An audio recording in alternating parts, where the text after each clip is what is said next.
You can start now, Dr. Bater. Good evening. Salam alaikum, namaskar. Welcome to another episode of Globespan. Tonight, I am playing the role of a guest. I am not a moderator, even though I've been here as a moderator before. Um, at this roundtable discussion, our topic scheduled for today is the ethnic security dilemma. I'll talk about that in a second.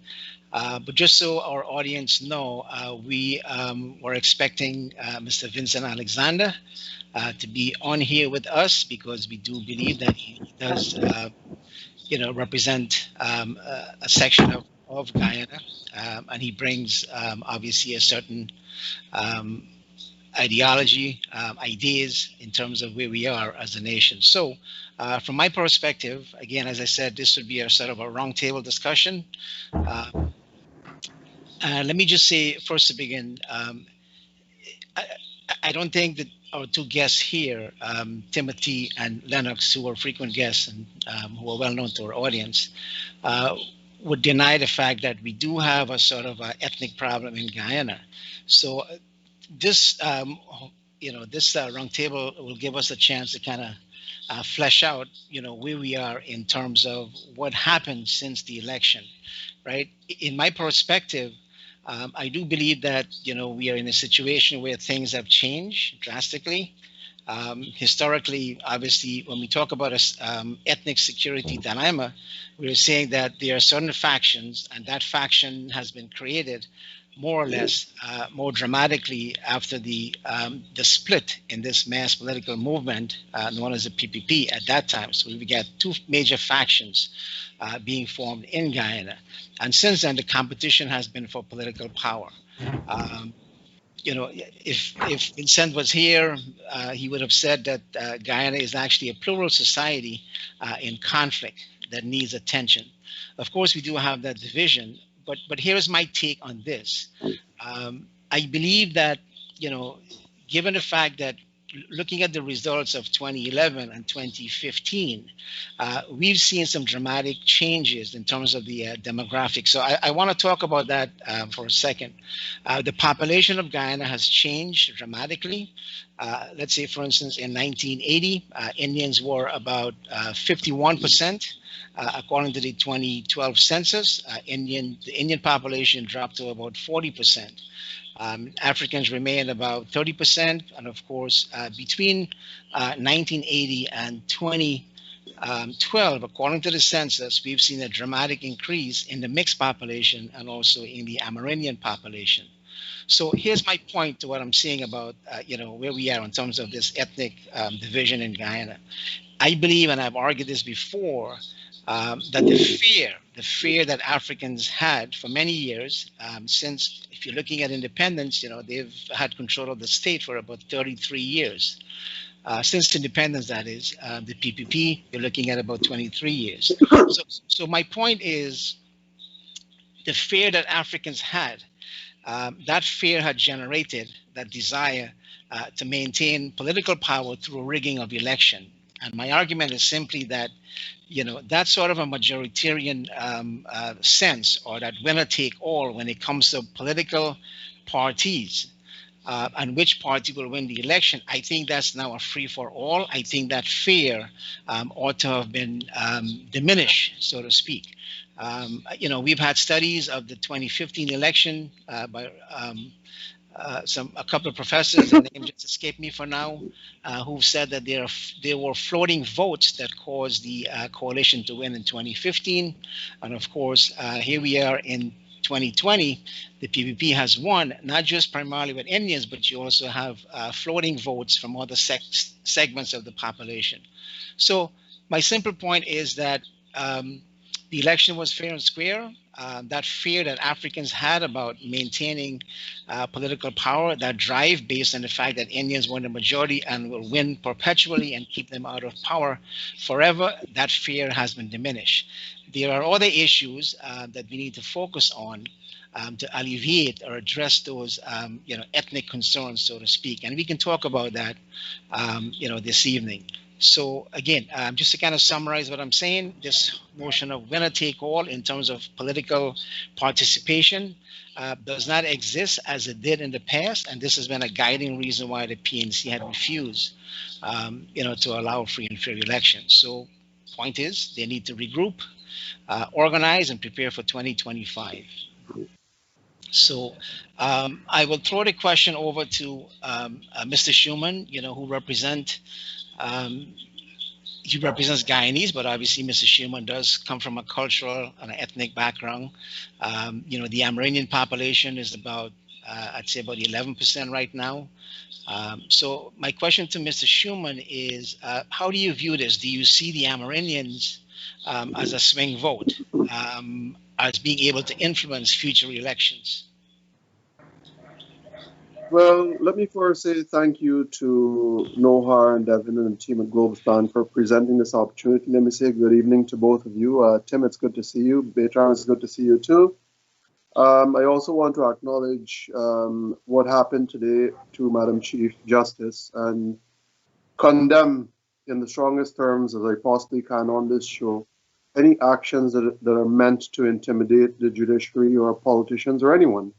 I think it is deplorable, and I want to ask that the Guyana Police Force maybe find or dig deeper for the kind of professionalism that is required to safeguard society.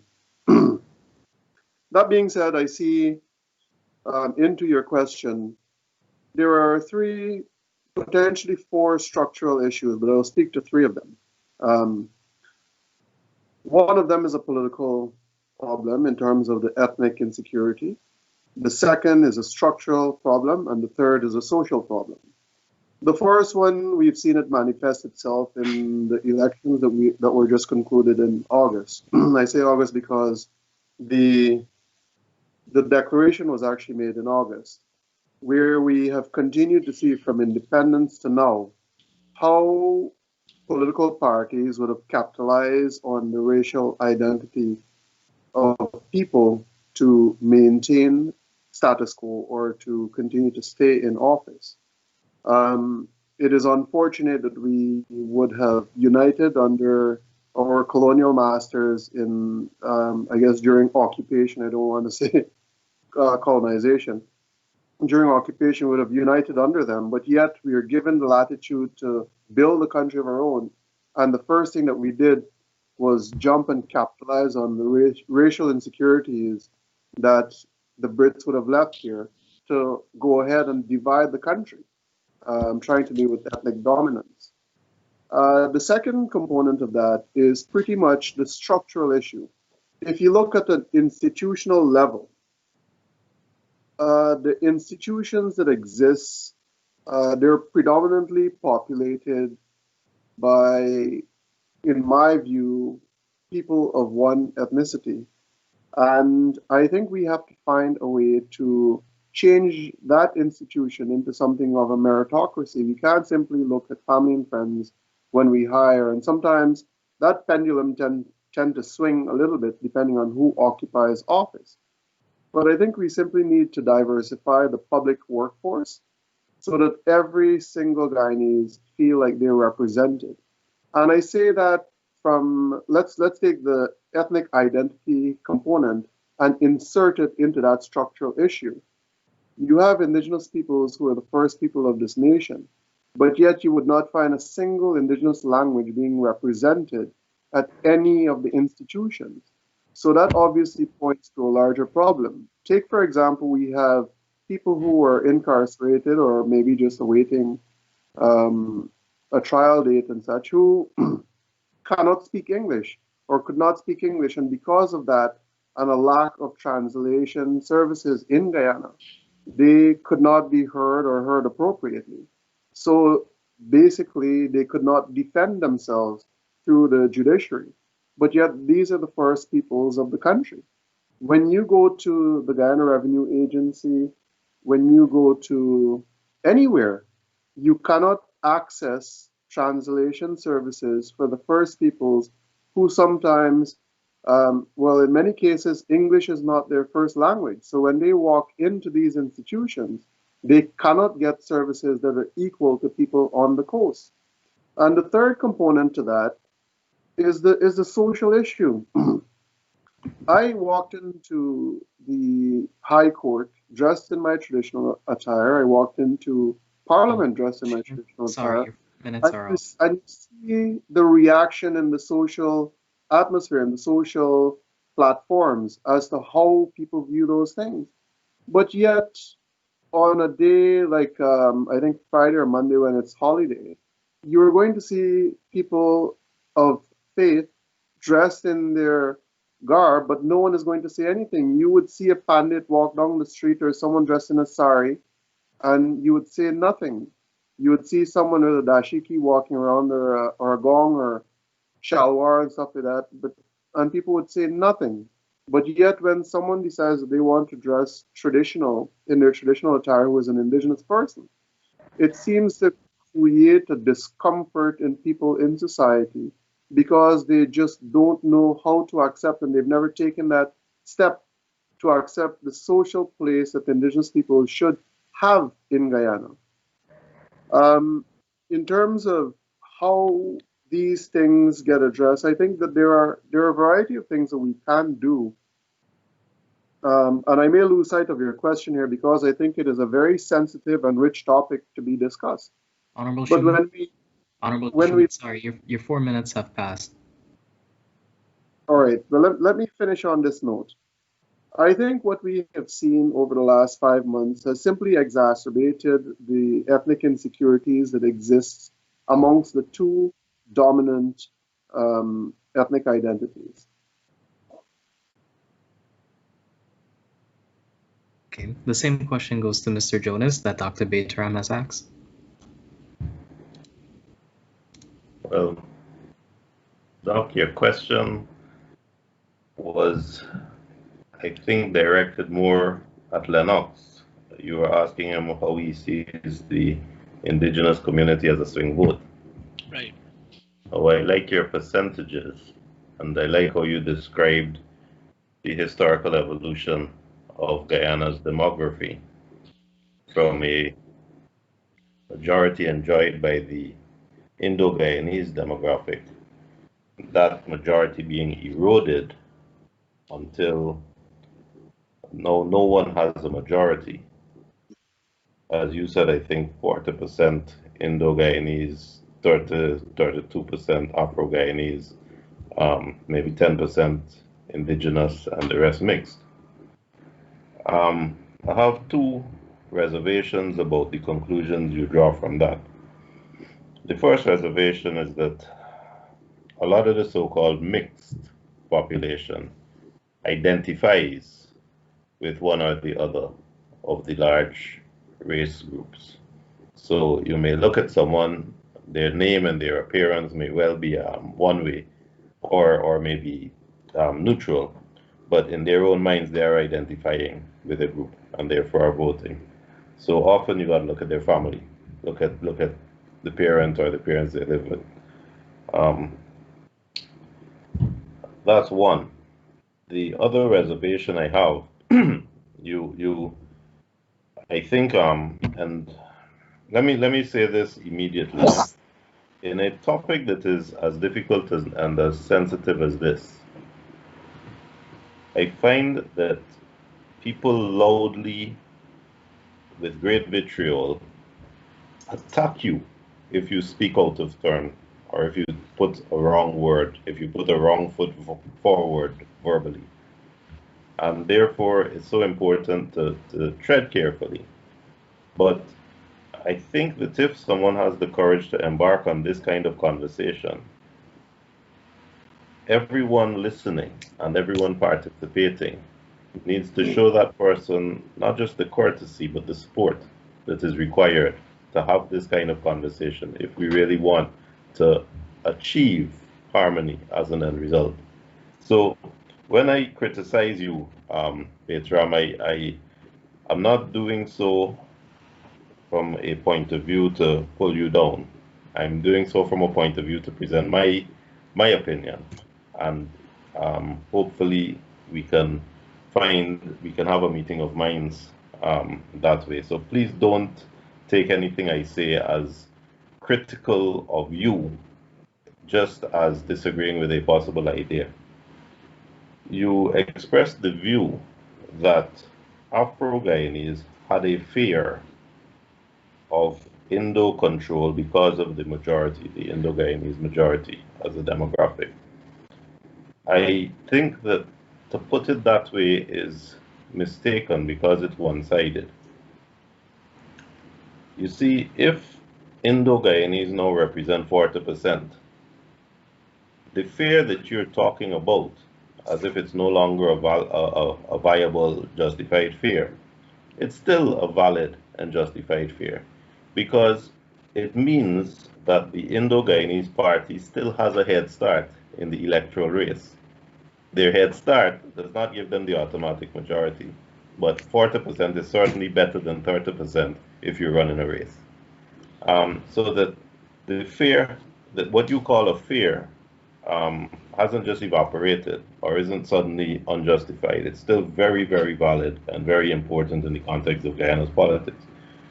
But that fear, I don't like the word fear, but that distrust is a mutual distrust. You see, Mr. Jonas, your 4 minutes are up. Thank you. You see, both sides have a fear of the other side being in position, and we have to analyze why there is that fear. And I hope that we don't, by isolating the indigenous community, create 3 race groups. We have to create one Guyanese plural society, not individual segregated race group. Thank you, Devin. So Vincent is with us. I don't know if you heard the first part. So I'm going to go back to something that was said before, and then we'll want to bring Vincent in. So here is the situation, right? You know, in countries that have different ethnic communities, those communities, you know, have representatives that represent their interests. My mind goes back to many years ago in a class I was teaching, where an African-American young lady, you know, we were talking about ethnicity, and her comment to me and the class was that neither you or someone who's not African-American can understand the concerns and the experience of African-American, right? So I said, yes, that's true. But when those narratives come together, then you have to focus on bringing those nations of people together. So when we talk about a Guyanese narrative, I'm not sure exactly, you know, what that is. It's like saying, okay, I'm an American, right? What does that mean? Does that mean, you know, I eat apple pie, I dress, you know, in a suit and jacket, and I drive a Chevrolet? So my point is, everybody has, you know, has a narrative and an experience that we can't just take that and lump it into one. You look at the events that are taking place in the world today. You know, we have people who have their own representatives represent their interests. And I think for us to get to that, you know, national or that Guyanese narrative, I think you have to have a representative and a fair acknowledgement that, you know, that we are people coming from different backgrounds. And this is why I would say, and I know Vincent is here, that we have to recognize the fact that every group of people have a certain narrative. And I think that has to be acknowledged. The fact that we have a country in, you know, neighboring Suriname, where you have, you know, political parties that actually came out of representing specific communities, is not necessarily a bad thing. And I think you can have national concerns, but the group that you represent, through those ethnic representation, has to be taken into consideration before we move forward. The fact is, we are, you know, in a sense, a divided nation. That is even a more of an impending reason why, because what may be legitimate to one group of people who control, you know, political power may not be seen as that, right? So from the perspective of the PPP, it's a national organization, it's a national party, it's multi-ethnic, but the fact still remains that we still have a divided nation. So thus, my question that was directed to Lenox earlier, if we could use or see the you know, the Amerindians, if they voted as a bloc, right, to be that swing vote and kind of move the nation ahead. But I think, and I'm going to end here because I think my time is up. I think the more important thing we need to look at is something that Shuman said before: the institutions of power, right? You know, the whole focus ought to be on this whole notion of equity also, because if you have one group that controls power and we have another group that feels that they're being deprived, right? They're on the other end of the stick and not being empowered. It means you're going to have that division, and that division will continue unless you change the institutions. And we have proposed, given the state of affairs in which we are, one, we need to have that national deep dialogue, right? Where every group comes to the table and have that discussion about their particular interests, and we move from there. But we're also saying that you have to have, institutions that reflect the entire community. We've talked about balancing the armed forces. We've talked about the imbalance, in the bureaucracy. We've talked about the fact that all of these things have to be balanced, right? To give every group a feeling that they are part of this community, and every group can grow together. And by doing that, at some point, you will be able to achieve that, that national Guyanese dialogue. But it has to be baby steps. We can get there, but we have to recognize that we are, at a lower end of the ladder, and I think that's important to recognize. So my question, I have a few seconds. So my question to Vincent, does he feel that the political powers that be today, would they be able to represent all Guyanese, in terms of what Tim was saying before, to have that national Guyanese notion? Is this government capable of doing that? And are you satisfied that they've actually on the path, to providing that representation for all Guyanese? Well, you raised the question of representation for all Guyanese, as well as you raised the question of them being able to have a dialogue.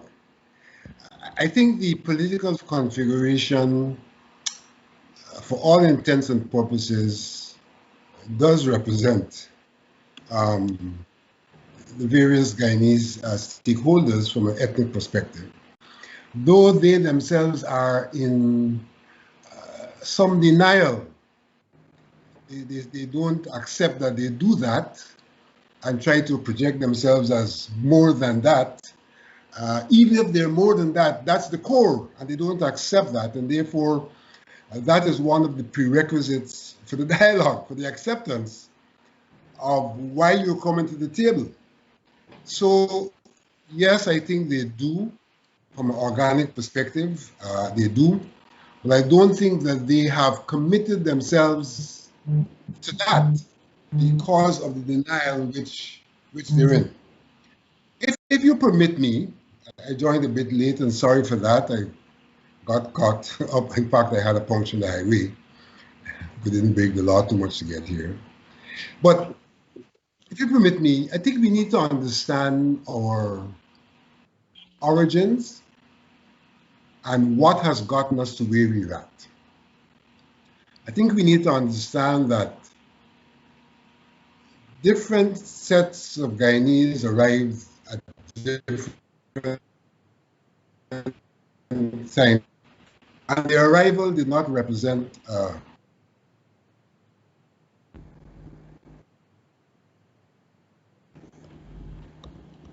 Yeah, I think we're losing.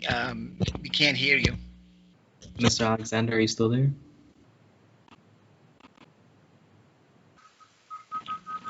Mr. Alexander? They then bring the Afro-Guyanese, yeah? Sorry, we weren't hearing you for a second. You can continue now. Oh, yes, I said they then brought the Afro-Guyanese, enslaved, in another hostile environment from that perspective. And that hostility was originally between the Afro-Guyanese and the colonizers, the plantation owners. But things developed in such a way that it fostered hostility between the Afro-Guyanese and the indigenous people.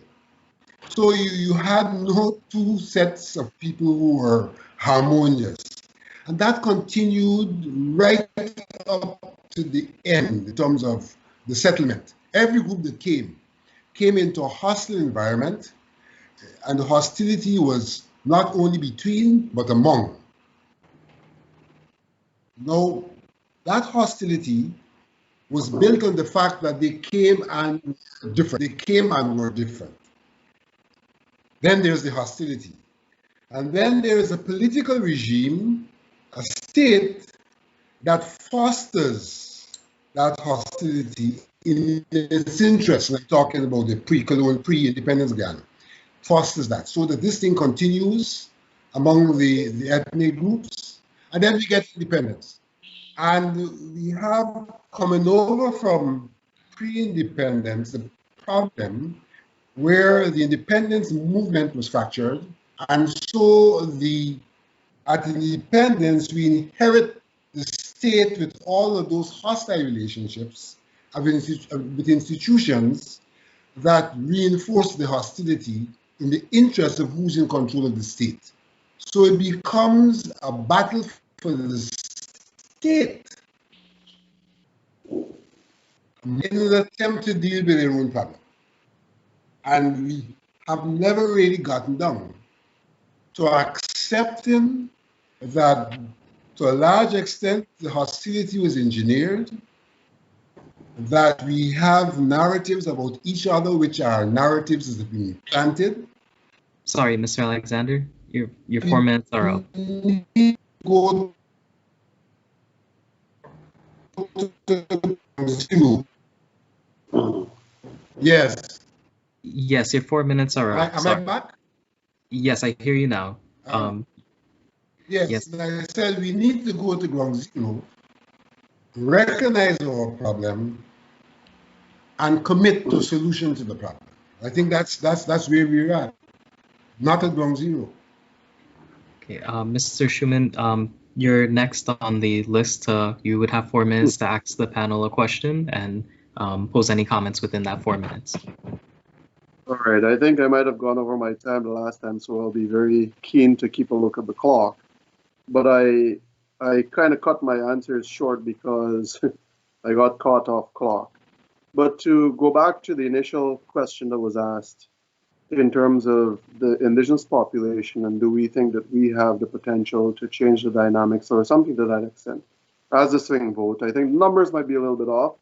I think indigenous peoples represent at this point roughly 15 to 16% of the population, with a voting population of just over 11%. Granted, many of them may not be registered, as we're still finding out. But that being said, the dynamics of how elections are conducted 2025 and beyond are going to shift to a point where I don't think that the indigenous peoples will enjoy that middle ground anymore to say that we are the swing vote. When you look at the migration patterns and what is happening in Guyana, the shift in labor force, the shift in immigration, you are going to find that the indigenous peoples will, that percentage of representation no longer becomes a swing vote, and the middle ground is actually given to people of mixed heritage. And I think that is something that I think it would serve Guyana very well to do that, just as long as we take, in my view, a rights-based approach to how we govern this country. And I say that because I see it and I discuss it daily, not only with indigenous peoples, but just with people that I meet every single day in how their rights are being violated. Now, I want to ask my colleagues on this panel and ask the people who are listening also to maybe take a few moments of introspection. We can sit here and identify the problem. We could look at the historical facts, and we will still come up to what or where we are today. It has continued to manifest itself in perpetuity since post-independence. We've identified the route where it started and how we got to where we are. But the big question now is, having identified all of those problems, how do we now formulate that solution? Is the solution only in constitutional reform? Are there structural changes that need to be made to the public service and the judiciary and potentially the education sector? I believe that is my...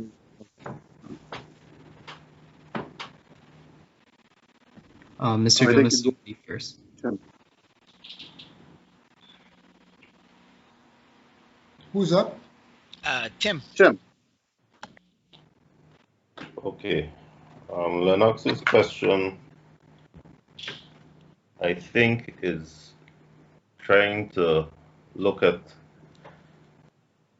symptoms, while Vincent was trying to look at core sources of problems. And I think that that connection has to be made. So Lenox, I prefer your approach to try to identify where the symptoms of inequality exist now, because part of the distrust, part of the suspicion, part of the willingness to cheat and lie and steal is because of the mutual distrust and the absolute determination that those other people mustn't be in power. So the only way to dilute that, the only way to bring us back to a state of personal morality, personal integrity, is to give each person the comfort that the system which exists is a system which looks after that person's interest equally. We don't have that. We don't have that because neither of the two large parties have demonstrated a willingness to provide that. Both of them have said expressly, and both of them have, by their actions, demonstrated that they look after their own. And it is a reflection on us as a society that we haven't condemned both of them and turned our backs on both of them, because both of them have expressly and by their actions demonstrated a willingness to help their own, and therefore to perpetuate that distrust and suspicion in the winner-take-all system. Now, you make decisions because you want to be happy. Every decision is made because you want security, you want happiness, and that often boils down to money. The fact is that the large portion of wealth in this country is in the hands of the Indo-Guyanese community. And the other fact is that salaries are woefully inadequate, so that in the communities which depend on salaries, they are woefully underpaid. And I believe that it is important to stop the talk about building schools and spending contracts on the Hope Canal and the Hope Bridge and that kind of thing on these white elephants, where we know that there are kickbacks to contracts, and acknowledge that the taxpayers' money needs to start going to doubling, tripling salaries of police, nurses, and teachers. By doing that alone, and public servants, by doing that alone, you improve their lot and you make the job market more competitive, because it will suddenly become a thing of respectability to be a sergeant in the Guyana police force. And when you hear that your neighbor is a sergeant in the police force, you expect him to be a certain quality of gentleman, drive a car, carry his wife on a holiday every year, just like you see a Trinidadian sergeant of the police force enjoying that lifestyle, rather than scraping the bottom of the barrel to persuade poor people to go into the police force and therefore getting that quality of service. If we start evening it out at that level, we begin to solve some of the issues that we have and ease some of the disparities we have, so that it is no longer necessary to close our eyes to our own wrongdoings just so that we can achieve power. Mr. Jonas, your 4 minutes are up. I heard what Vincent said and about the history of Guyana, and I have a problem with that approach. And I say I have a problem with that approach in the same context, Beteram, that I addressed you. Not to tear down, but to acknowledge the courage of anybody who's willing to publicly embark on this type of conversation and to express a different opinion in the hope that there can be a harmonized point of view at the end of it, that we all learn from it. I was never a slave, and the people that I hear talking about the wrongs done long ago never experienced those wrongs. The people in this forum went to the best schools, tertiary education, had all the best. Burnham, our great oppressor, was a QC boy who studied in London, and he existed in a time of greater racism than we exist now. My family, when I trace back, I can trace them all the way back to slavery in Guyana, but I was never a slave. And although I'm proud of my heritage, I refuse to blame anybody for the predicament that we in Guyana find ourselves in now. We have to stand up and face our own demons and stop blaming other people for it. So my question to you, I think, Beataram, you're next, is what formula, what form of leadership, of governance, what system do you see as necessary for us to break the cycle of harm and destruction that we find ourselves in, so that we can look in the mirror and see people that we respect, whose integrity and morality we are proud of? Yeah, well, there are a couple of things, right, to answer your question, and what Shuman had said before about how do we move, from where we are to the next level. And I think Vincent, and I'll come back to that if I have the time. His history seems to have stopped around independence. So we've had a history since then. When we talk about trust, we have to look at that recent history, post-independence that most people understand. And many of us were alive. There are still many Guyanese who are alive who experienced that. But to cut to the chase, in terms of the question that you're asking, Jonas, we've done, we've written about this in many different forms. Obviously, the one thing that comes to mind that people would focus on is constitutional change. This whole notion of having a constituency-based constitution, reducing the power of the government, and so on. But keep in mind, a constitution is only as good as the people who are promising to take that oath and abide by the constitution. A person can be in office, can be elected, but then they take extra constitutional means. So you have to change attitude. You have to change perspective and so on. And I think that is where the national dialogue comes in. So what I'm saying is any change in the Constitution to try to make that work has to also come with a change in attitude, right, of the general public, because we live in that political entity. So if we're going to make changes, we have to have strong institutions, right, that would support the Constitution, and of course political leaders who respect that Constitution. And I think this is where it comes back to this whole notion of education and trust. Shuman talks about, we need to revamp the education system. I think all of us need to understand that we're Guyanese. We're in this struggle together. We'll get to that nirvana if we work together. But we can't deny the existence of other people, other culture, other ethnic group. And I think that has to be a common understanding, revamping the education system to make sure we have an inclusive, system that recognize all groups in Guyana.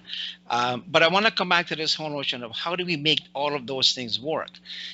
We can't make it work unless we have an understanding that, as I said, we're all in this together, and we have to take action, that fosters and engenders our trust among all Guyanese.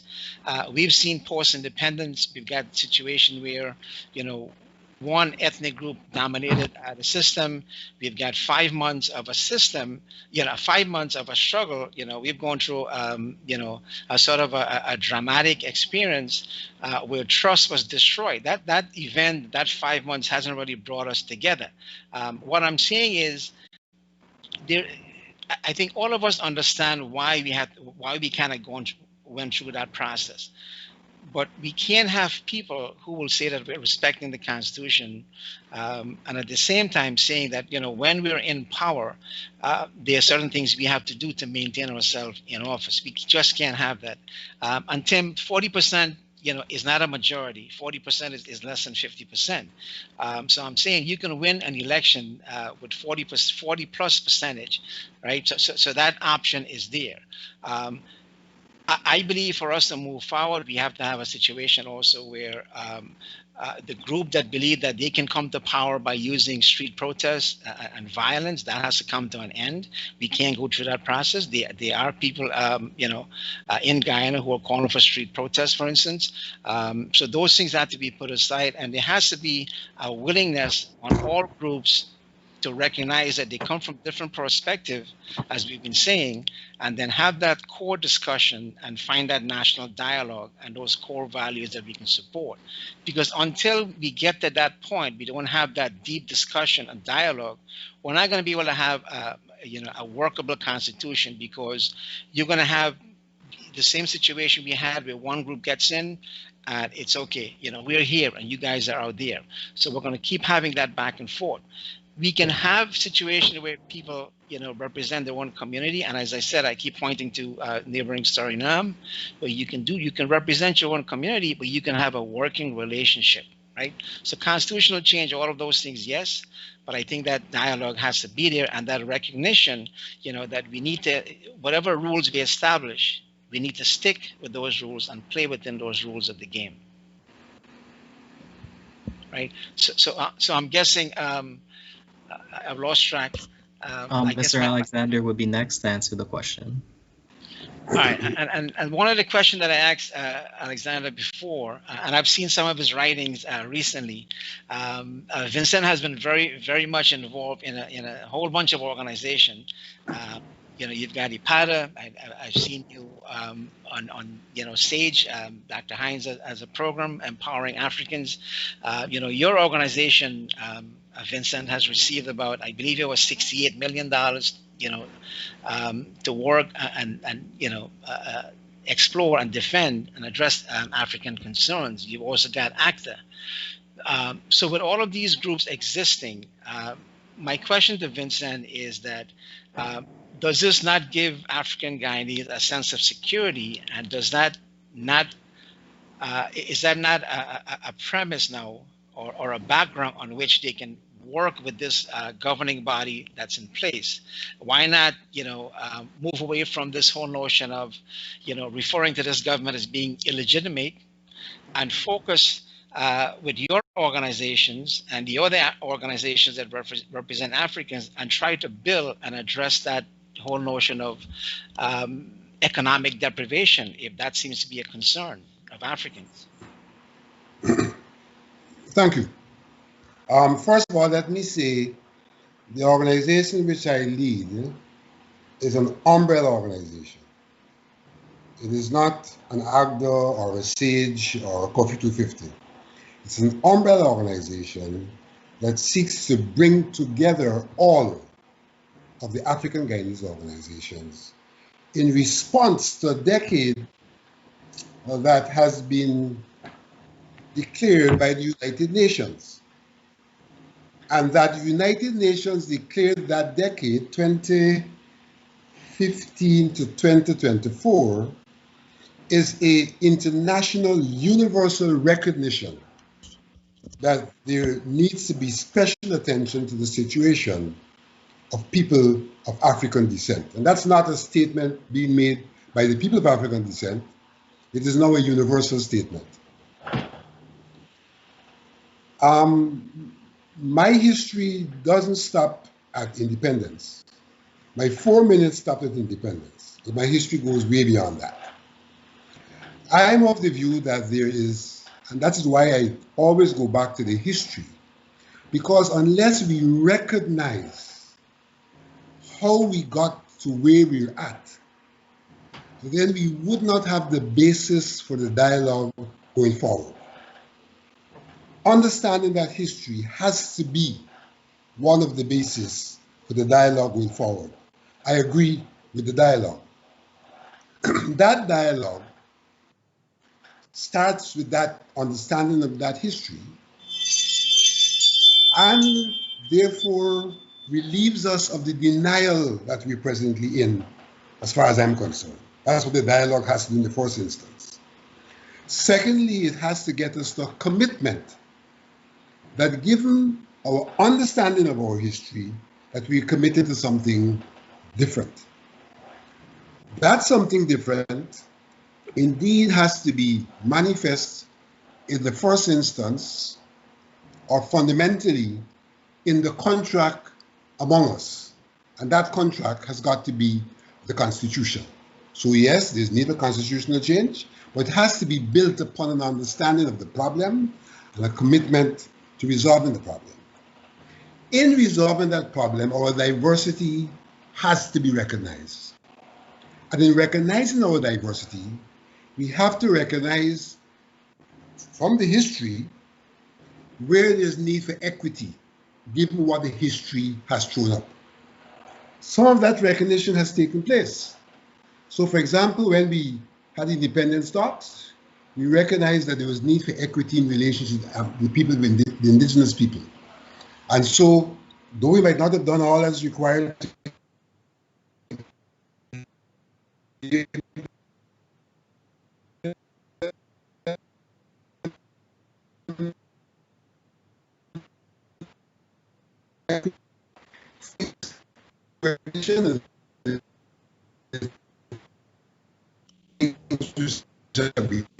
done.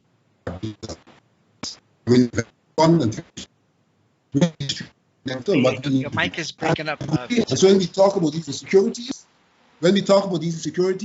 in a sense, that is what we have to be talking about. So we have to recognize the diversity, and in whatever Vincent, we do, sorry to interrupt you, but we lost what you just said. We didn't hear it. Your mic broke up. So would you mind going over it? All right, I'm not sure how far back. I'm saying we have to recognize that diversity and cater for that diversity as we go forward. In catering for that diversity, we have to accept that at different levels, we have to have acceptance of certain things. The diversity must not interfere with people. The coming together must not interfere with people at the personal level. The coming together must not interfere with people at the community level. The coming together has to do with the national level. And therefore, we have to create a system that allows people to still be diverse at the personal level, and that's reflected in things like family relations, at the community level, and that could be reflected in some of our governmental arrangements, given the way we are geographically dispersed. But when we come to the national level, the conversation has to seek to build us around values that we all accept, because it's values that drive what a government does and what the people do. So that we have to, in that conversation, arrive at common values. And that's one of the things we have not done in this country. We have not arrived at common values. We have not arrived at mutual respect for each other. And so the conversation has to throw that up. And we have to go beyond that to ensure that our institutions and our structures are reflective of all of this dynamic. And so we have to reorganize our institutions. We have to reorganize our structures to take into consideration what's emerging from the dialogue, given what I said should emerge from the dialogue. In that regard, education is fundamental. Education is fundamental. Education has to, in a sense, help to grow the new Guyanese. In the process, the people will not necessarily change. But we will have institutions and structures that attempt to create a framework for their operation. The real change will occur when we are able to grow Guyanese into the new things we're trying to do. And so the education system, for me, is fundamental and critical. And we have to formulate an education system that to represent the level of the institutions what we want national. And so it's not just about qualification, it's not just about certification, it's about creating that person who will be the Guyanese that will be able to live in unity with other Guyanese, even as we continue to be diverse, because we have diverse origins and some diversity of culture, but there are things that are common to us that we must have consensus on. And so I believe that we need, on one hand, to have a devolution that provides for what I call a vertical power sharing, because our geography and the way we've settled gives us that possibility. But we also need, at least for transitional purposes, horizontal power sharing that will allow us to deal with the issues that I referred to settle those issues, and to make Guyana the place that we can all live happily. Okay, we're gonna go to a quick commercial break now and be back in a few minutes. Travelspan is pleased to announce that the airport in Guyana is now open. There are flights from New York and Miami non-stop to Guyana. Call Travelspan for all your travel needs to Guyana or for your vacation to Mexico or Punta Cana. Call 718-845-0437. That's 718-845-0437. Flights are now on sale to Guyana and vacation packages are now on sale to Mexico and Punta Cana. Call 718-845-0437. A recently published book, Jung Bahadur Singh of Guyana by Baitaram Ramharack, argues that Singh, who was born in the midst of the Indian indenture period, rose to be a member of the colonial legislature, a medical doctor and a labor's right advocate. Dr. Singh played a significant role in shaping British Guyanese society in the first half of the 20th century. The book is available on Amazon for purchase. Logistics International, based in Trinidad with representatives in Guyana, is pleased to announce its shipping services from Trinidad to Guyana.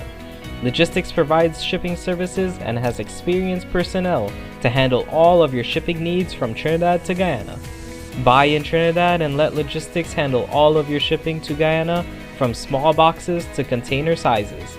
Call Logistics in Trinidad at 1-868-336-8218 to handle all of your shipping needs, and they handle all sizes. Logistics International has been shipping for over 22 years to many Caribbean countries with reliability and dependability. Call 1-868-336-8218 in Trinidad. That's 1-868-336-8218. Or email at liclcargo@gmail.com. I think in all of this, the state has a critical role to play. The state has to be prepared to correct the wrongs of yesterday, and literally yesterday. The state has to be prepared to do that. The state is critical. To a large extent, the state is driven, to a large extent, by the government in power. And therefore, at any episode, the greater responsibility lies with the government in power. And that government in power has got to come to the table with a certain degree of commitment to making a difference and a certain degree of humility. We have been affected by continued gamesmanship. Just before the elections results were declared, notwithstanding what people will say, I asked that we allow the two leaders, the two major leaders, so to speak, to have a conversation before the declaration. My hope was that they would have a deep conversation. They then said, no, we will have a conversation after the declaration. And the idea was really that the moment had come for this dialogue to start, and that this was the time for it to happen. It has not happened. We have had a range of excuses as to why it has not happened. A real commitment to this country, will take us beyond those excuses. Those excuses are a part of gamesmanship. And so I think that if we are going to make any movement, we have to have a commitment from the government of the day. We can't have the situation where years ago it was said, well, there's no trust, and therefore we have to build trust. And years after, it is said, you don't recognize us, so we're not talking to you. Whether you're recognized or not, you are in the seat of power. And the fact that somebody says to you, let us speak, is in itself an act of recognition. Forget the politics, we don't recognize you. That is nothing new. That has occurred previously. We're coming out of a period of non-recognition, even as we go into another period of non-recognition. So that's irrelevant. So we have to, in a sense, be able to get to ground zero, to throw away our egos, to throw away our possession of power, and to recognize that we or the country will go nowhere unless we have that conversation. Different people have different histories. Different people will manifest their feelings in different ways. And that too needs recognition. That too needs recognition. Because very often when we speak to each other about how each other behave, we are continuing to stereotype and to be prejudicial. And that's a part of our problem. So we really got to get to ground zero even with our language, in an attempt to show mutual respect as the basis for engaging in a dialogue. Mr. Alexander. And so I will pose the question. There was a decade for people of Amerindian descent by the United Nations. There is now a decade for people of African descent. Is this decade just about those people themselves doing things for themselves?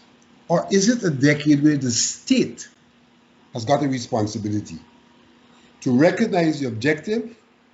And the decade for the people of African descent speaks to recognition, justice, and development. Is the state going to be responsive to that universal declaration? Honorable Shuman, you would be the first to answer.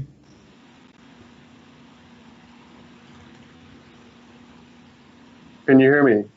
Yes. Okay. I think Vincent has put a lot of things in that small nut. The topics are many, but I think in terms of the question, I want to roll back a little bit towards the recognition that we lack in the educational component. We do a very poor job of teaching our history, and that is why we continuously repeat the same thing.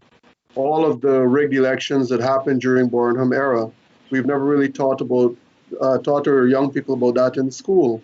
All of the ills that potentially, I can't say because I was not present during the PPP's tenure or rule, or however you want to put it, those things have not been taught in the schools. We look at our collective history.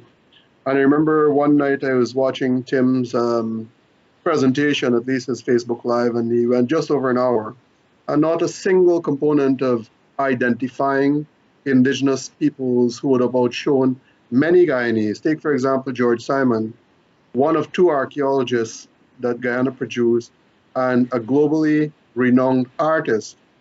There was no recognition of that. And I say that to identify the fact that we do a very poor job at teaching our history. We seem to conveniently want to regurgitate the ills of the past when it benefits our argument and our position politically.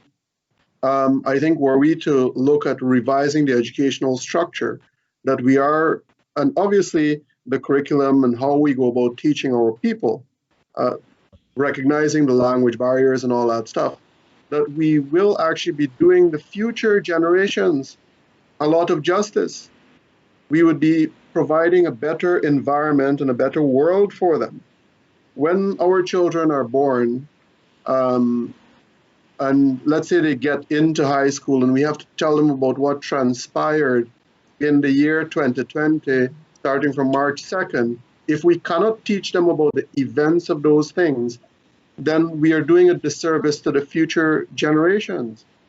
Now, when we talk about the decade of Indigenous or people of Indigenous descent, there have been so many shortcomings, not only nationally, but internationally from governments, where instead of finding ways to supporting Indigenous peoples, I think we had, if you're to look back at history, a tremendous amount of loss in Indigenous leadership globally. People were killed because Indigenous lands at the time were on these gold mines and diamond mines, or gold rich and diamond rich areas. So they wanted to obviously address, instead of addressing the people, they simply wanted to remove the people. And I think one of those cases played out in a Canadian court where a Canadian company went into Central America, if I remember correctly, and they took that case from that country and challenged them in Canadian court, and they won. So when we talk about a decade of Indigenous peoples' development, we have to look at what actually transpired. And Vincent, I love your question. Is it only about the people? Because if we look at people, or a people singularly, we cannot take them away from the country and say, well, this is solely focused on your development and solely your responsibility. We have to look at also, if you're developing people, you obviously have to develop the structures that don't support them singularly, but also produces an equitable environment for them. And there has been no single government in the history of Guyana that has looked at the issue of equity. We all tend to look at it as there's this imbalance. First, the PPP gets in there and you find people of Indian descent saying, well, it's our time now. And then the PNC, it's right, our time now. But there has never been a history in Guyana where Indigenous peoples would say, you know what, it's our time now. And not that we're asking for that. But when you talk about a decade recognizing people of one ethnic origin, it must be, how do we develop a system to create equity in society? And you're quite right in talking about the political gamesmanship. We have seen it played out time and time again. But we cannot fix some of those things simply, I would say, by applying topical solutions to them, right? We are going to deal with power sharing, but if I have to deal with power sharing outside of a structural formulation, then it is not going to work. There needs to be a reformulation of the structure. And this is where the constitutional reform component comes in. We have to develop that constitutional framework, even if it is not power sharing at the executive level, that people must feel empowered and the system must be built so that people feel empowered that they now should have equal access to a system that will apply to every single person with equity and justly. And I'll hand it over to Tim. Sorry, your time is up. The same question goes to Mr. Jonas that Mr. Alexander asked. Mr. Jonas, you're muted. I've been listening very carefully, hearing the same old thing again. Beteram says we need to strengthen our institutions. And Lenox says we have to educate our children, or we're doing them a disservice. And Vincent says we have to start it from zero. And we have to find the common core of our values. Now, these are all nice sound bites, nice sounding speeches for the soapbox. But let me tell you something. Guyana society has its own problems and its own solutions. And no one so far has pointed to a single solution. To say strengthen our institutions is not a solution, it's a pipe dream. Unless there is a step-by-step plan to be implemented, through which you see at the end of that implementation a strengthened solution, you're blowing hot air. And if you want to talk about common core values and having a discussion and a meaningful discussion, and you haven't even suggested a single issue that you believe and want to put forward as a solution, then we have more hot air. And we have been blowing hot air back and forth for 50 years, and we continue to do it.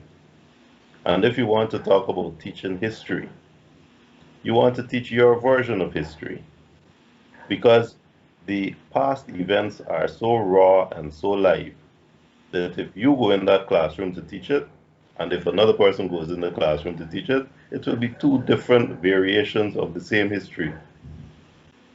So who conducts this history lesson? Where do you go and see a solution at the end of it? If you're saying we have to educate our children, and the people who are supposed to be the educators are poisoned, where does it come from? So more hot air, going back and forth and back and forth. So right now, we got this organization that none of us has ever seen, the United Nations, that talks about a decade of development. First it was indigenous people, now it's African people. All nice sounding. But where is a corresponding obligation placed on anybody by virtue of some highfalutin people sitting in New York declaring in their wisdom that there's some decade of development? Have we seen it? Hot air. So if we can't try to grapple with our own realities and understand that we have to live by our wits and move ourselves forward by dint of our own hard work and our own planning, then we can wait till thy kingdom come for some wise foreigner to come to tell us about how we must have our development. But meanwhile, hard experience has taught us, Guyanese, that we're stewing for 50 years in the same mess, same poverty, same acrimony, same dishonesty. So it's time to talk solutions rather than pipe dreams. I'll give you an example. A gentleman said, nearly 50 years ago, Guyana should be the breadbasket of the Caribbean. Pipe dream. No plan there, just noise. What Guyana needs, if we're moving forward, is somebody with a plan. You talk about constitutional reform. Sounds good. Haven't heard a single suggestion yet as to what really needs to change. Lenox gave an example about two people he identified, an archaeologist. I don't think that comprises a complete history lesson. So let us look at ourselves to decide what we need to do. And what we need to do is we need to ensure that there is governance that is transparent.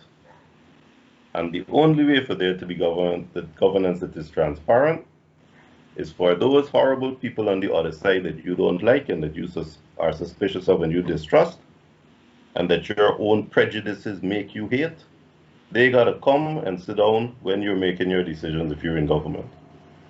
And if the government does not do that, then the government is perpetuating the poison chalice that we have become.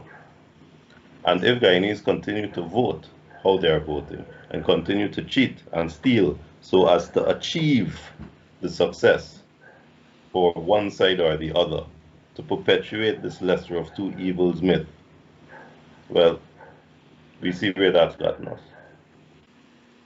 So we need a power sharing arrangement. It will not happen by constitutional reform because neither of the two parties, when they're in power, will agree to constitutional reform because they like the power. It will only be achieved when a third party has a swing vote in parliament and has the wherewithal, the intellectual wherewithal and the energy to propose some legislation to create at a lower than constitutional level, because you won't have 2/3, to create systems in the various agencies where the purse strings are, that those people on the other side who are your enemy come and sit down and help make the decisions. That is my solution. I will not talk about educating our youth and doing them a disservice, or core values, or having a conversation, because we've been blowing hot air for 50 years. My solution is a swing vote in Parliament, because government will never do it, because government has the power and enjoys it. And the only way, therefore, to achieve it is with the opposition in Parliament to enforce it by statutory reform at statutory, not constitutional level, so that in central housing, in Guyana, in GPL, in all of those areas, your enemy on the other side of the floor comes and sits down when the decisions are being made. Transparency is the only way it can be done, or else we will be corrupt, we will be poor, and that is the solution. The same question goes to you, Dr. Bitar. Well, the problem is, I think we've drifted away from Vincent's original question. But the problem is, if, according to Jonas, we have to have that swing vote, then it means basically what you're saying, nothing will happen within the next 5 years until 2025, because you don't have that swing vote right now. So the question then is, how do we move from A to B?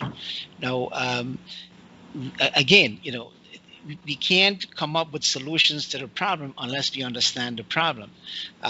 Vincent asked a question about, what is the role of the state when it comes to addressing, issues, that kind of divides us, right? What is the role of the state in that? And he gave the example of the Amerindian community and the African community. Now, obviously, the question also has to do with equity, and we've echoed that sentiment here today. So if I was to ask the question, well, where is the equity, for Indians? Is there a decade for Indians? So where is the equity in that? And I'm seeing, as a Guyanese, I'm saying, okay, we're a diverse community, but where is the equity in the arms of the government? Where is the equity in the army, the police, and so on? I don't see it there. So what I'm saying is, we have to have that dialogue, and I think we kind of agree that you have to have that deep dialogue to kind of move forward from here. But here's the question, though, to come back to what the challenge that Vincent is posing. Obviously, the cultural realm has to be something that government should not interfere with. I mean, government can allocate funding, it can protect cultural groups, and so on. That's all well and good. But interacting within that political space means that you have to recognize, right, that every group coming to that table have some specific concerns. And it comes back to that original question we raised about a society where you have many different groups. How do you move from here to there, right? Instead of waiting for 2025. But the broader question is this. Vincent talks about culture, values, but I mean, the 1980 Constitution, was embedded, it had values in there, but yet we had an issue, where a government decided to say, well, okay, we're going to be here for as long as it takes, and nobody's going to push us out. We had values throughout our Constitution, right? Throughout the years, but yet we've had situation where we have agreement to play within the rules of the game, but yet, so we see in 2015, we see a game being played out between the different groups, and one group decides to say, okay, we lost, we'll hand over power. So that value is there, right? But here we come in 2020, those values, same values we talk about, are embedded in that Constitution, but we have a situation where the group that has power is now saying, look, we're going to operate by different values. We're not going to give up, and nothing's going to move us out. It took outside force to get us to that point. So my point is this. We can't address those issues. Again, it comes back to where we are. If we are playing within certain specific rules of the game and those values are there, we have to approach it from all of these different perspectives. Education definitely would be one. It's going to be a long-term, solution. If you have to revamp the way we look at each other, we have to recognize each other's values. And again, this comes with the whole notion of being equitable, right? So again, we're talking about the decade of this group and that group. So where is it, where is the equity for other groups? So where does that leave Indians, for instance?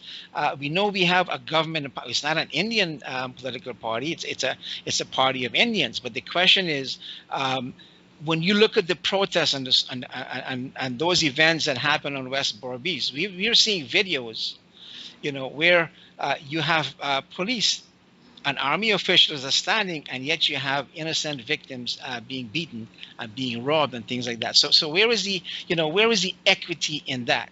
So I think it comes back, to what we have to do as a government and as a people. Government has to recognize where we are, and at the same time, people have to get together as cultural groups to make that, to lobby, those concerns to this government, because we have a system now where in place, this government will recognize, it's not a government that says, okay, we're going to deny your rights, we're going to be here for 28 years.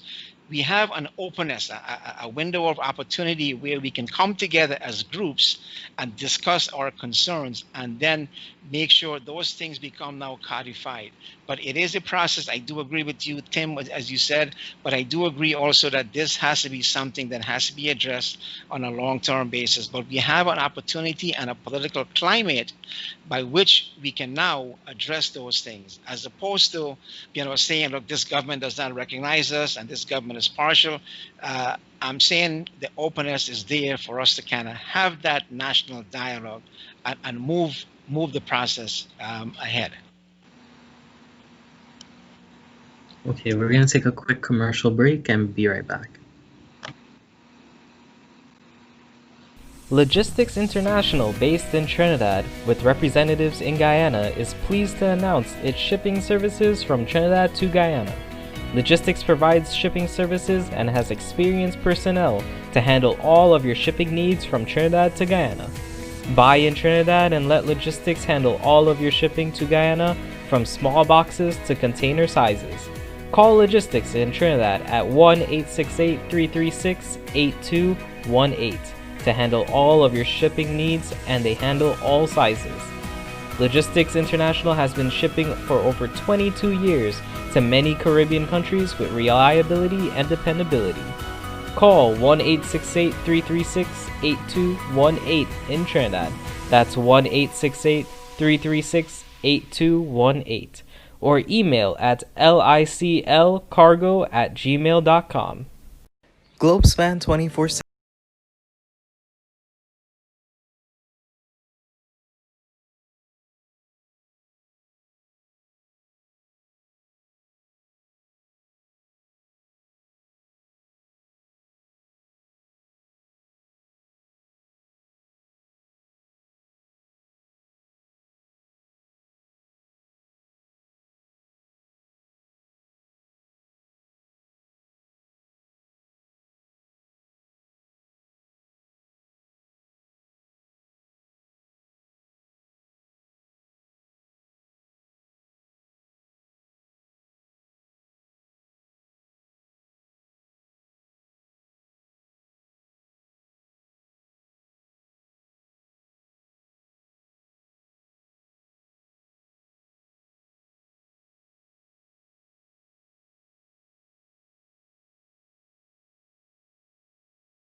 Mr. Jonas, can you unmute? Thank you, Devin. We've been asked to present our closing statements, our closing remarks. I listened to the conversation as it evolved this evening with with some degree of pessimism. You see, we started with all the nice sounding platitudes. We need to have a conversation, a genuine conversation, a meaningful conversation. We got to teach our children and all of that. But at the end of the day, in this forum, we had an Indo-Guyanese who said, now we have a political environment that we can have a discussion. In contradistinction, I assume, to the environment we had last year when another government was in place. And he says, where is the equity with the violence and the beating? And when will there be an Indian decade of development? And we have an indigenous brother who says, we got to educate our children and we're doing them a disservice. But then he says, why is it that people don't accept the indigenous traditional wear? And why aren't there foreign language translators in our institutions so that when indigenous people come to the coast, they can be helped? And why are indigenous people still oppressed? And finally, we have our Afro-Guyanese brother who says, you all had your indigenous decade of development, and now it's Afro decade of development, and where's the development? Where is it taking place? Is enough being done? What's about us? And yet, we want to pay lip service to common ground and common voice in educating our children. And at some point, we need to have some introspection and come to the conclusion that we're Guyanese first. And if we're not Guyanese first, then we are part of the problem. I don't want anyone out there helping me. I will try to help myself. I will try to help my family and my children. Then I will try to help my neighbor, whatever my neighbor looks like. If I see someone being cheated, I will fight to help them. If I see someone being robbed, I will try to help them, regardless what they look like. Once you are Guyanese, you are my brother or my sister. And I reject any suggestion that one should have favoritism over the other.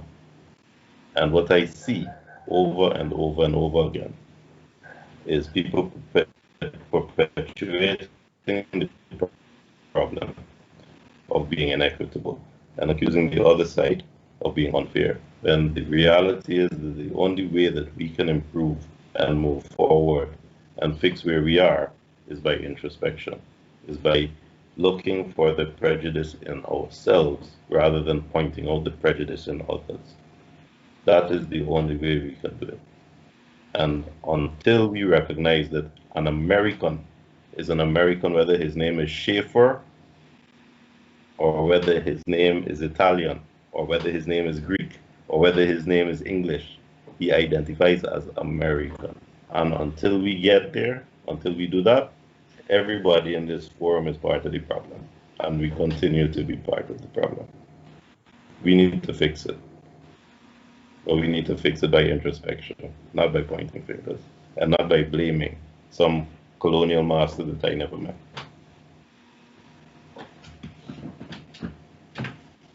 Mr. Shuman, you can go next.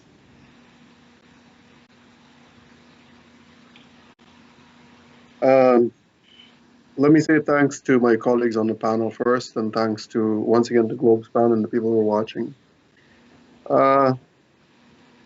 I think that the time for this kind of discussion is just way too short. You need a significant amount more time and a few more panelists to be able to get a full discussion. But I think there are some assumptions that Tim probably would have made, that the idea of teaching history might be an affront to progress, or might be an affront to addressing the situation. But the greatest teacher of history is history itself. Those who do not know history are bound to repeat it. And in order for one to understand the word introspection in itself, is that people have to be educated to understand what the word even means, or to understand the concept of it.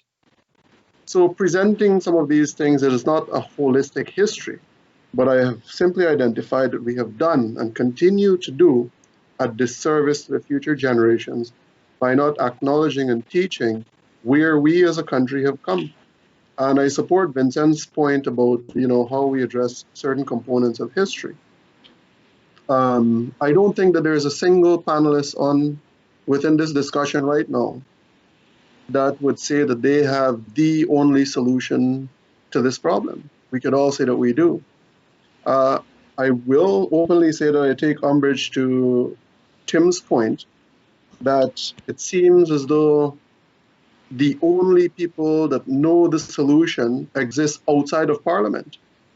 That is not the reality, or the only people who are educated to address the issues are outside of Parliament, whereby the reality is that you have got some fantastically educated people in Parliament, but the political will has always been absent. Because once there is a majority government, then the unwillingness is manifested throughout their entire tenure because they feel comfortable where they are. They feel comfortable with the system that they control everything in Guyana. In order to undertake what I would say the meaningful changes is that people, I will always go back to education, people have to understand. If we talk about power sharing, people have to understand what power sharing is. If we talk about constitutional reform, we have to understand what the Constitution says. Otherwise, we will not understand what needs to be reformed. If we talk about ethnic insecurity, we need to understand what ethnic insecurity is.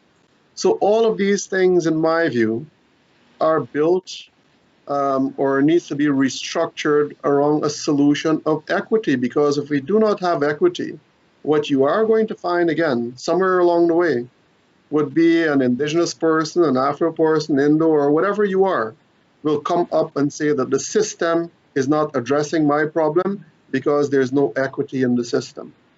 There are a variety, there's no silver bullet that is going to fix this problem. And I support Tim's point in that we most definitely need introspection in how we address the problems of Guyana. But once again, there is no silver bullet that is going to fix this. Whether it is dialogue, whether it is education, whether it is legal restructuring, whatever it is, institutional restructuring, it is a multifaceted approach that is required to fix this country of Guyana. And I look forward to what I'd say a more lengthy discussion with a few more panelists on this issue, hopefully in live and with maybe a few more channels running it, so that we could have a lot more coming out of dialogues like this. Thank you. Mr. Alexander, you're next. Thank you very much, and thank you for having me involved in this program. I must confess that when my friend Betram said that the environment is conducive to talks, I thought for a while that he is very distant from the country about which he is speaking.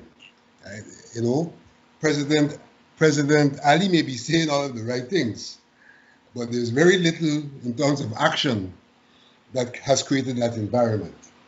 For me, in a program like this, we cannot get down to the details. We have to be speaking about the framework that has to be put in place to address the problem and to come with the solutions. And that was my approach. I would not come here and attempt to solve the problem of the African Guyanese. No, we have to get the framework. And so when I talk about dialogue and the contract and core values, I'm doing two things. I'm saying here is the framework within which we have to be able to address the problem. And here are some of the things when addressing the problem that have to be central. And they're not central because of a particular ethnic group having an interest. They're central because they're critical to bringing us together in as much as they allow us to continue to be diverse. So that there is a need, in my view, for a dialogue that will facilitate the introspection that Tim talked about. And it's interesting that he came around to that, because where are you going to introspect? I rather think that he is saying, well, we have individually to introspect, but it can't just be simply individual introspecting. We have to introspect as a collective as well. And I do agree that as we go forward, we have to recognize the different levels at which we operate. And we have to be respectful of the various levels and what pertains at each level. And so, yes, there's individual level, there's a family level, there's a community level, and there's the national level.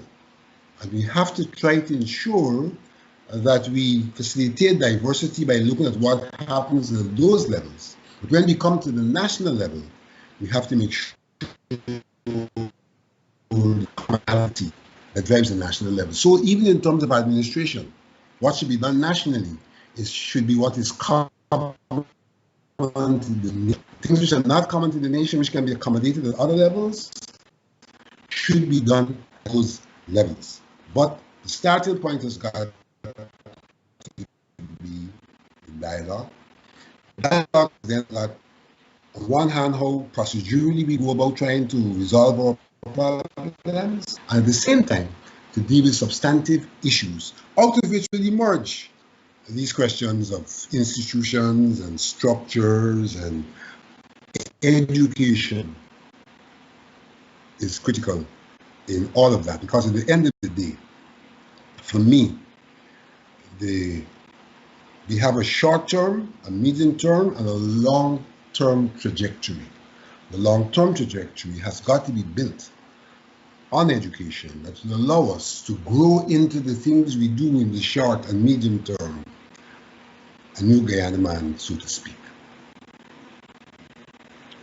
Well, let me just say a couple of things. One is the whole notion of equity. I fully agree with that, and I'll come back to that in a second.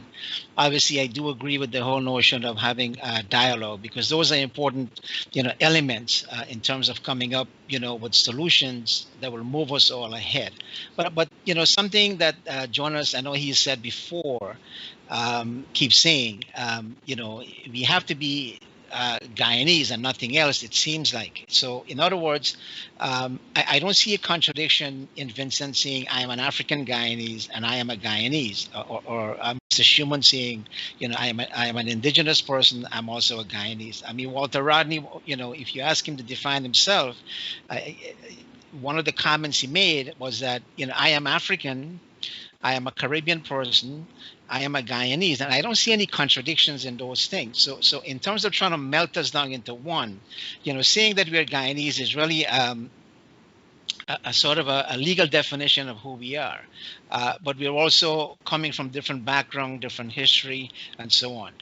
When we talk about Americans, you look at the movement here, you have people who, will say, well, hey, I'm African American, but I'm also American. So we have to recognize, those elements, those complex elements that make up a person. And there is no contradiction in that. As long as we're not denying, our cultural aspect or denying the fact that we're all Guyanese in this together, and we share a similar notion of all being Guyanese together. So I think that needs to be addressed, and I think that ought to be, recognized. The fact remains, that we can talk about all of these issues now, but we had opportunities in the past to address, these problems. And we have suggested a number of things when it comes to equity, for instance. We have talked about, what is called an ethnic impact statement. And I think until that point, will we get to Tim's, solution where we can have that third force, we can still talk about ethnic impact statement. And I think that's something, other groups had agreed, to focus on. Basically, what we're saying, if a group is claiming that they're being slighted, in terms of government allocation, government funding, if we have ethnic impact statement, which follows the implementation of policies directed towards a specific group, then those policies can assess, how effective those policies were and whether those groups actually, benefited from those policies. This way, you're kind of reducing the conflict that may emerge that one group is benefiting from the other. So that's one of the things we propose. We've also talked about this whole notion of, taking power away, from the center and kind of distribute that to the local communities in the different regions, for instance. So you can have, people in the different regions. You have the Amerindian community having more control, more local control over their, their destinies, their lives, and they can make local laws that defines their own issues, right? So that's a more of a devolution or devolution kind of system. And of course, perception is also important. We've talked about the fact that institutions must reflect our population, right? In other words, you must have equity in these institutions. We talk about the Army, for instance.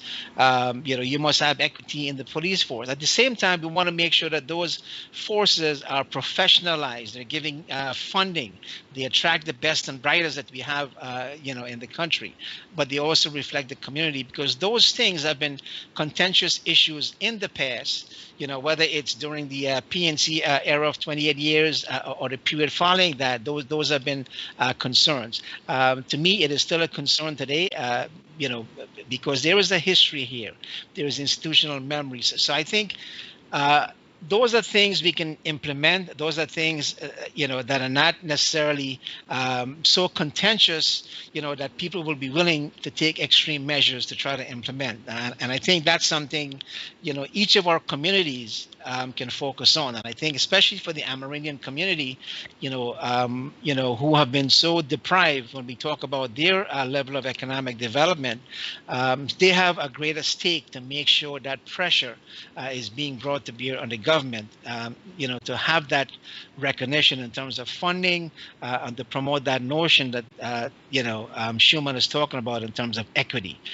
So in terms of concrete solutions, I'm going to leave, our guests and our audience with that. Globespan is sending me a text saying that as the last speaker, I should thank everyone. So I want to thank Tim, Lenox, and Vincent. I always say that I learn a lot when we have these discussions, and hopefully we can continue to have these discussions. So on behalf of Globespan, I'd like to thank all of you and our audience out there. I hope you guys, all of you can join us again. So with that, I will say on behalf of Globespan again, and Mr. Nohar Singh and Devin and the technical crew, good night, and please wear your mask and be safe.